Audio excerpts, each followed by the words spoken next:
Hey guys, what's going on? So we have a new patch dropping for Epic 7, I believe it's tonight, but the patch notes have been released already about an hour ago from the time I'm recording.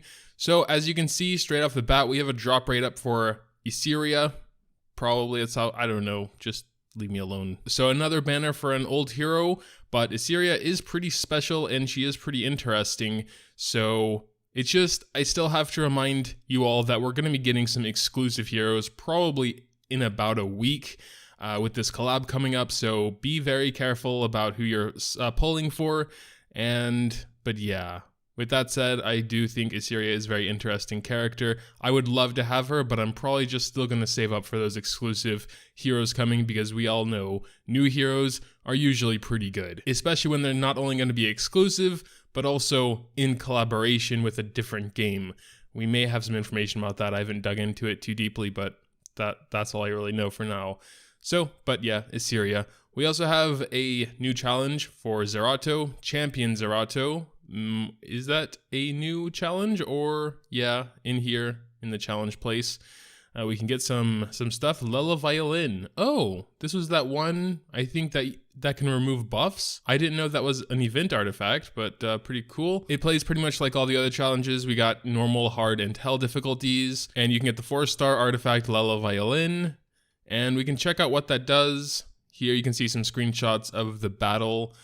Got a big turtle, Champion Zerato himself, 20% chance on hell mode, pretty low chances on the others, but that's usually how it is as well. And the artifact itself, up to an 80% chance to dispel one buff from the enemy after attacking. So this could be very, very nice for the new hunt.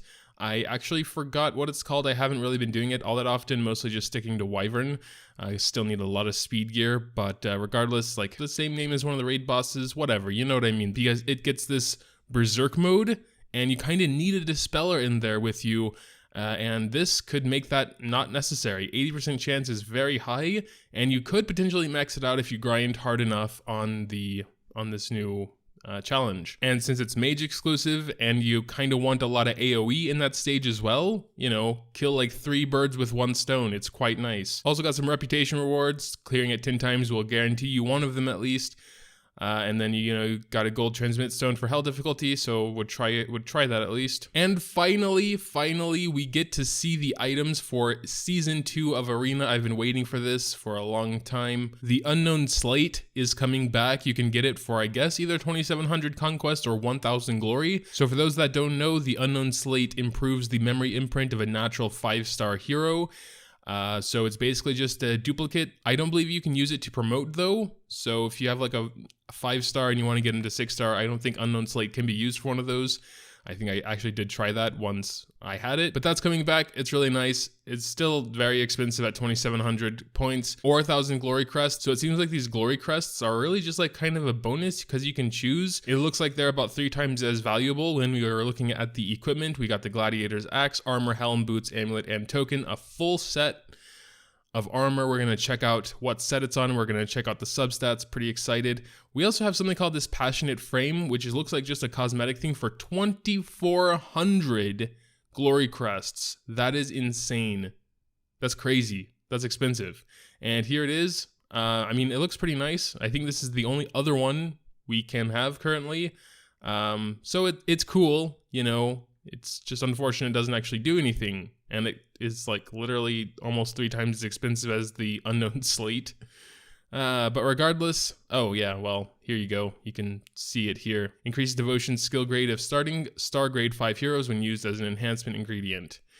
Ooh, here we go. Oh, looks like they're all on the attack set, which is slightly unfortunate. Maybe something for my says, perhaps. We're starting with the ring, weapon, and boots. Both are attack percent. Again, slightly unfortunate because the meta does call for speed on pretty much everything, but I mean, I guess not everyone has to be built super speedy. But let's check out these stats. So we got crit chance, crit damage, effect resistance, which is and effectiveness.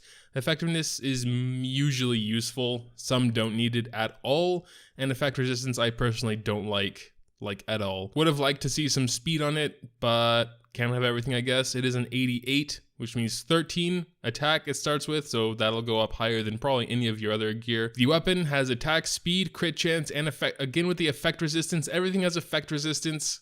That kind of sucks. But regardless, 3 very good stats, crit chance, speed, and attack. Very nice for offense, which this should be focused around since they are on the attack set. The boots, unfortunately, health and effect resistance with just crit chance and crit damage in there. Would have liked to see, again, speed. Regardless, all of these are very solid things you can get without having to really farm. I mean, 400 tokens is quite a lot, or 1200 glory crests is definitely a lot, but still, very nice pieces of gear. Maybe not for like the complete indie gamers. They probably already have better gear than this from Labyrinth. Still very solid. Let's take a look at the armor, helm, and amulet. Armor, we got health, defense, crit chance, and effect resistance. So that's definitely gonna be more for not a DPS. 3 of the 4 substats are defensy. And the helmet, attack speed, effect resistance, and effectiveness. Again, it's okay. We at least got speed in there. Effect resistance is on literally every piece, which is sad, but okay, what can you do about it? And finally, the necklace is crit chance, which, you know, it's okay, I guess. That means you can pretty much ignore crit chance on all your other gear, but like since almost everyone has crit chance, 4 of the 6 have crit chance on them, you probably might not even need that. But yeah, we also got speed, crit damage, and then health and effect. So they're all kind of mixed, except for like the weapon up here that has 3 offensive ones and then effect resistance.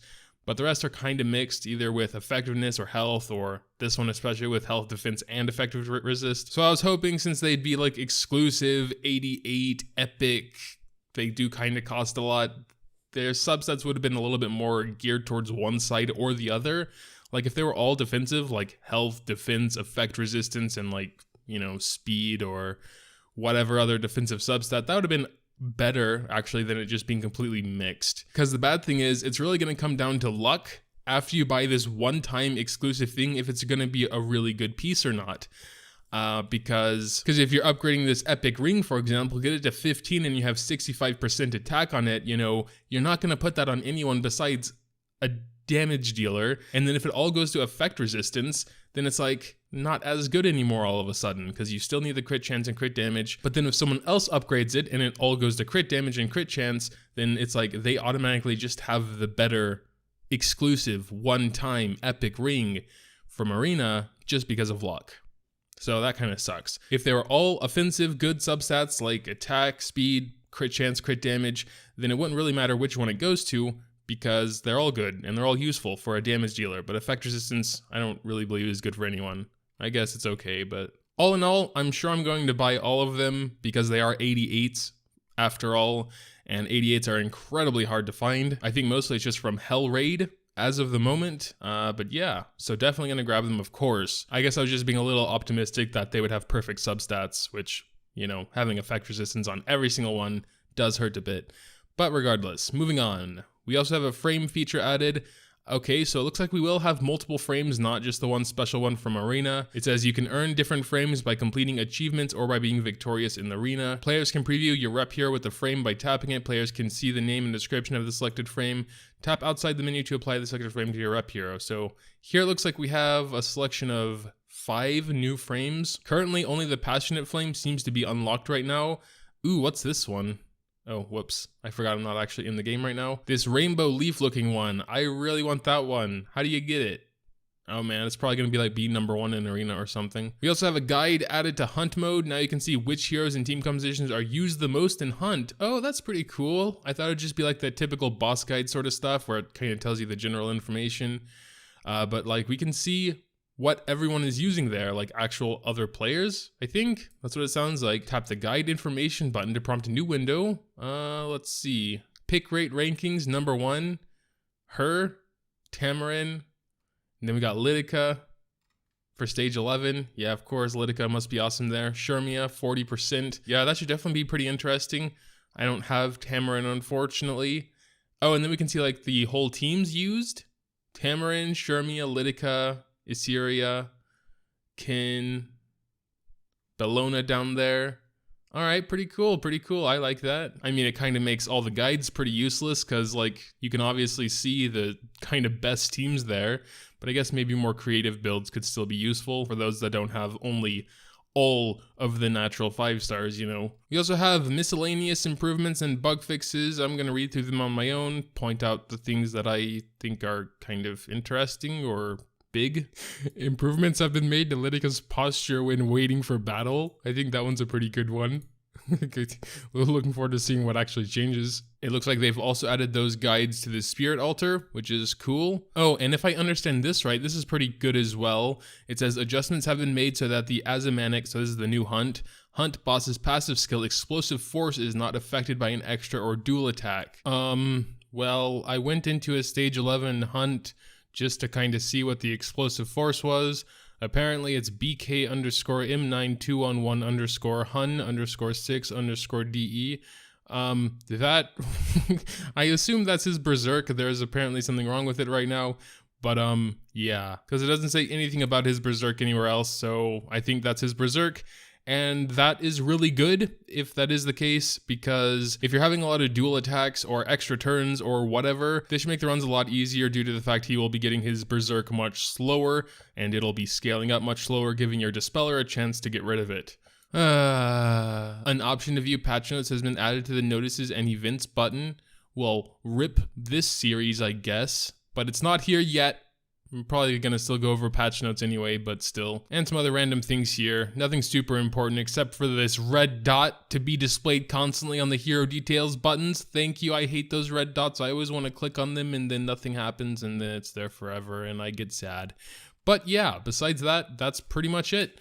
That's the entire patch note and my thoughts on it, I guess. Mostly I'm looking forward to this new gear. A little bit sad that it all has effect resistance, but you can't have everything perfect, I guess.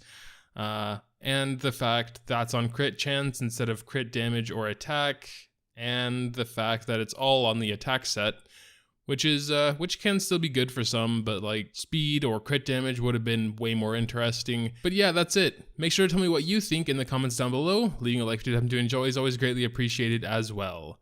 Thanks, as always, for watching, and until next time.